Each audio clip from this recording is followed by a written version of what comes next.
Antes de começarmos o papo, o Dalton, eu queria mostrar uma notícia. Eu peço a produção colocar na tela, por favor.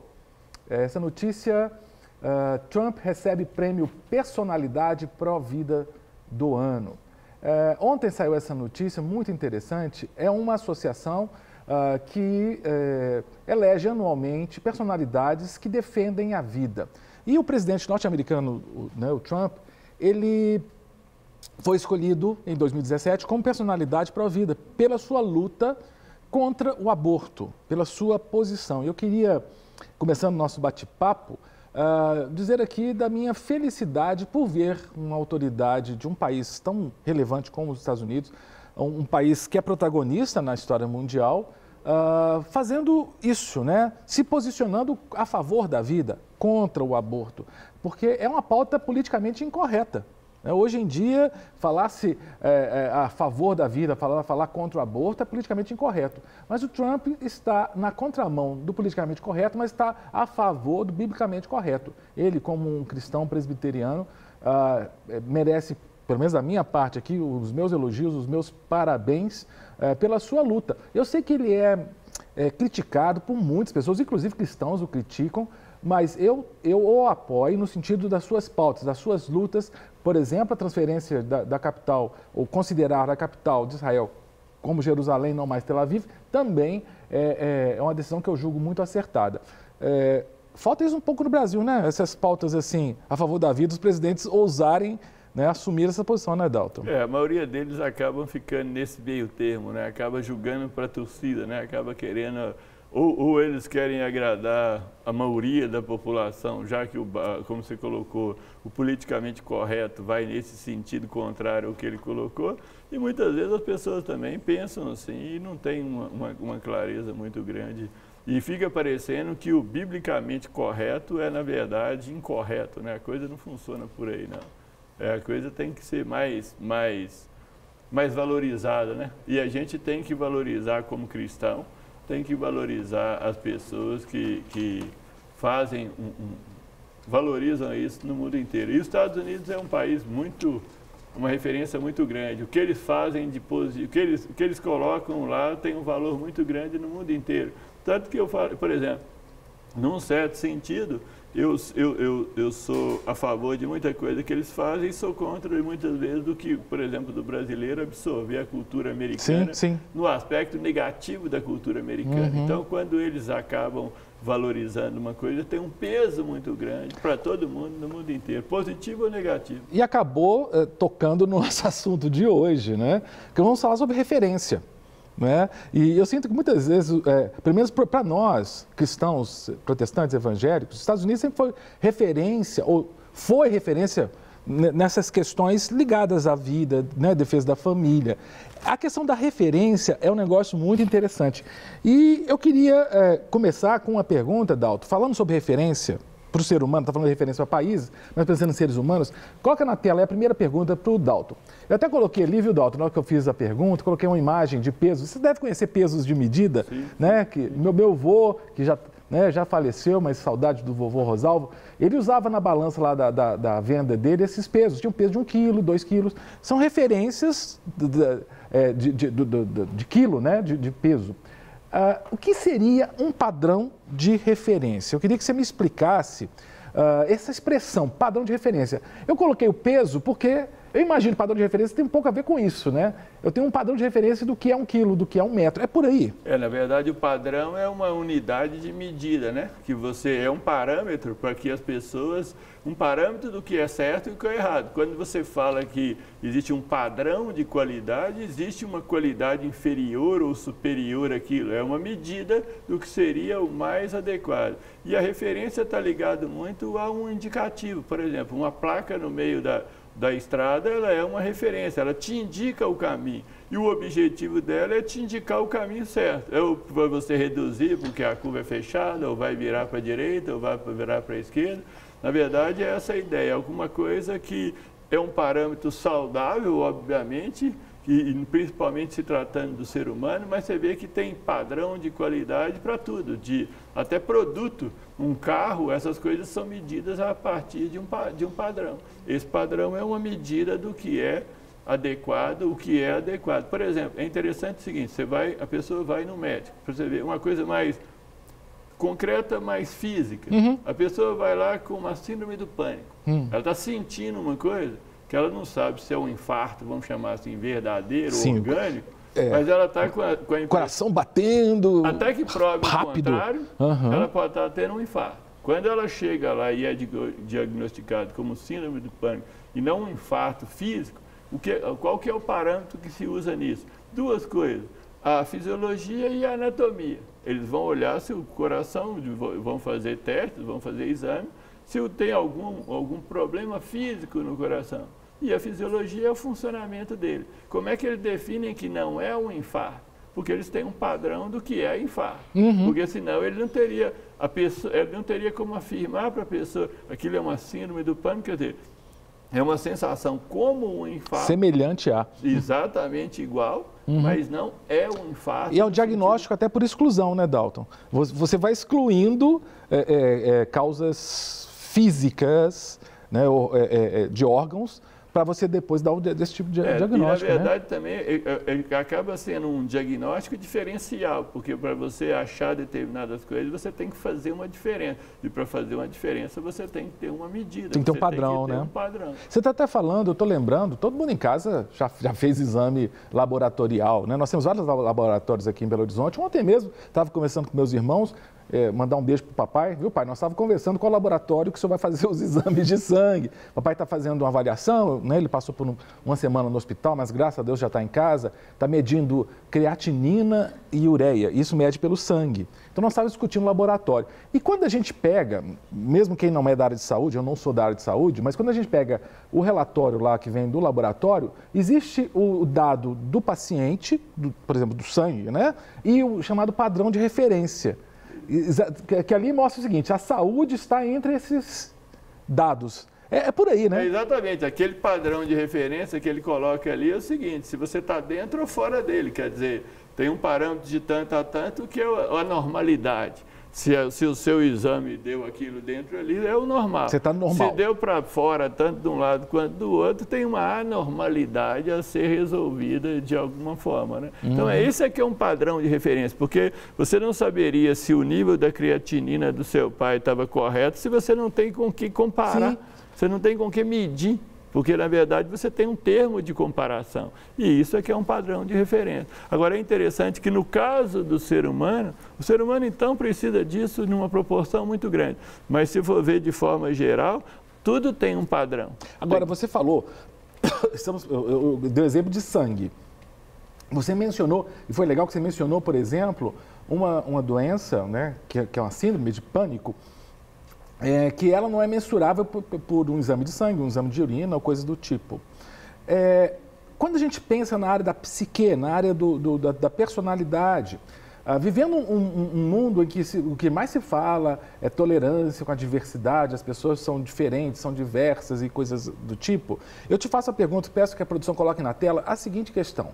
Dalton, é possível eu ter padrão de referência para o ser humano? Não estou falando padrão de referência no sangue, não. Estou falando o seguinte, como os seres humanos são tão diferentes, eu posso dizer que existe um padrão de referência, de normalidade para o ser humano? Como é que é isso? Na verdade é o seguinte, os seres humanos, o ser humano ele tem tipos psicológicos. É claro que eles não são iguais, né? O ser humano é extremamente complexo e as possibilidades são realmente muito grandes. Agora, o que eu trabalho, o que eu viso, por exemplo, em relação, independente do tipo psicológico que a pessoa tem, o padrão básico que eu uso é a maturidade psicológica. O meu objetivo no meu trabalho, primeiro é achar as dificuldades porque as pessoas não fazem aquilo que seria bom para elas e fazem aquilo que é ruim. O que está por trás daquilo? Mas o objetivo final é que a pessoa amadureça. Eu trabalho com a ideia de que eu chamo um desenvolvimento psicológico dinâmico, um equilíbrio psicológico dinâmico. Ele é dinâmico porque ele não tem jeito de ser estático. Você pode ficar triste ou alegre dependendo da coisa que você... Se você teve uma notícia boa, você vai ficar alegre. Se você tiver uma notícia triste de um falecimento, é claro que você vai ficar triste. Agora, você não precisa de ir da euforia para a depressão. Então, você tem um parâmetro dinâmico de maturidade do ser humano e como ele lida para a vida. O meu objetivo final final no meu trabalho é a maturidade. E como é que eu meço a maturidade? Agora, a maturidade, ela é variável de acordo com a faixa etária? Porque às vezes a gente pensa em maturidade, tem até assim a escola da maturidade para pessoas mais velhas. O seu conceito de maturidade não está necessariamente associado à faixa etária. Não, no caso, a faixa etária tem uma influência porque você não espera, muitas vezes, que uma criança tenha a mesma capacidade de um adulto para entender aquelas coisas. Então, a faixa etária tem uma maturidade proporcional. Quando se diz que uma criança é imatura, é porque ela tem comportamentos de uma criança de uma idade menor do que ela. Aquilo que você esperava que aquela criança, naquela idade, as crianças, do padrão de referência das crianças daquela idade, já agem dentro disso, com algumas diferenças, com uma certa amplitude. Se a criança sabe mais fora daquilo, ela é imatura. Por exemplo, uma criança que, vou fazer uma questão fisiológica, que urina, uma criança de 9, 10 aninhos que urina enquanto dorme. Já não era para fazer isso, né? Na primeira infância, lá, com até 1 aninho, usava fralda e tudo, depois ela teria que aprender a controlar a bexiga, não é isso? No caso da urina propriamente dita, ela pode até, como você falou, ela urina de noite, mas ela tá no estado de vigília dela acordada, ela até age de acordo com uma criança de 9 anos. Mas essa questão de urinar à noite já é uma dificuldade psicológica dela. Então, na verdade, ela pode até estar dentro desse parâmetro para a idade dela, mas ela tem uma dificuldade. É diferente da criança que foi super protegida e não cresceu. Ela, apesar dela ter crescido fisicamente, ela é uma criança birrenta, ela está querendo que você dê a ela coisa que ela já tem idade para fazer. Né? Então, quer dizer, você quer, entre aspas, que você a carregue no colo, que você dê coisa para ela, que você amarre o sapato dela, ela fica aquele menino. É igual eu estava atendendo uma pessoa uma vez e ela estava procurando a causa o que aconteceu com aquele menino. Aí conversa vai, conversa a mãe fala assim, o meu bebê. Eu falei com ela, você tem outro filho? Não, o bebê dela era um menino de 7 anos. Você espera que o menino de 7 anos, tratado como se ele fosse um bebê super protegido, ele era imaturo porque ele tinha comportamento de crianças mais novas. Mas ela tratava apesar da idade cronológica dele. Então, isso é imaturidade. Quando você fala que uma pessoa é imatura, principalmente no desenvolvimento, é porque ela tem um comportamento de uma idade anterior. Agora, a pessoa ficou, vamos dizer assim, o adulto, que normalmente o estado dele já é mais amplo do que ele é imaturo da mesma forma.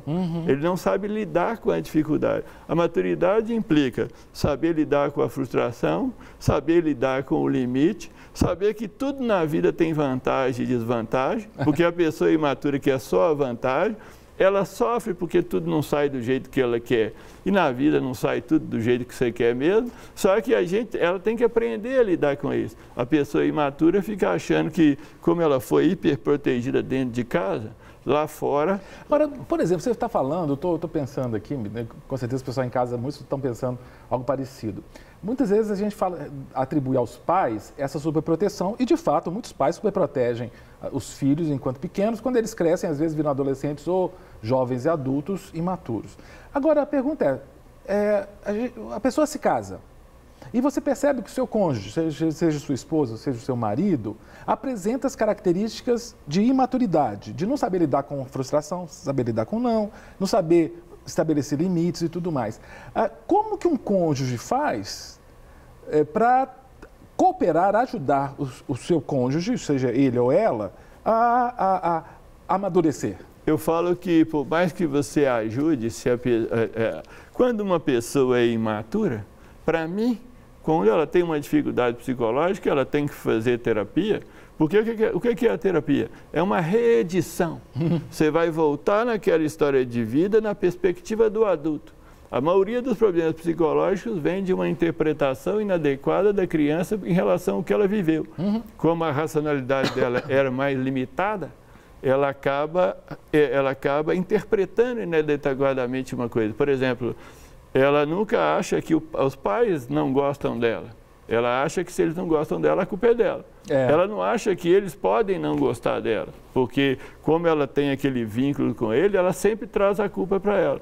Quando você volta na perspectiva do adulto, você reconstrói aquilo na perspectiva adequada. Aquilo dá a César o que é de César, a dificuldade dos pais e a interpretação inadequada dela. E você ajuda ela a amadurecer. Não tem jeito de sair dessa imaturidade se você não resolver essas coisas profundamente. Por isso que a pessoa até entende que... Agora, se ela tiver uma boa vontade, porque muitas vezes você quer ajudar alguém que quer crescer. Sim. E outras vezes você quer ajudar alguém que não quer crescer. Para ela é lucro ficar naquilo ali. Mas como lucro?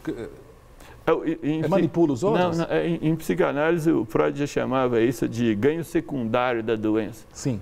O ganho secundário é o seguinte, aquela história que ele falava, e isso existe até hoje. Muitas pessoas não querem ficar curadas para voltar para o trabalho. Antes ela ficava doente, se você curasse a doença, ela queria continuar doente para aposentar, até aposentar. Hoje tem a reabilitar a pessoa, mas aí ela conseguiu. Se você pudesse curar, ela não quer curar. E muitas vezes as pessoas, o ganho secundário da doença, porque se eu estou doente, você tem que me ajudar. Fica o tempo inteiro cuidando. A imaturidade é tão grande que esse ganho secundário é continuar doente.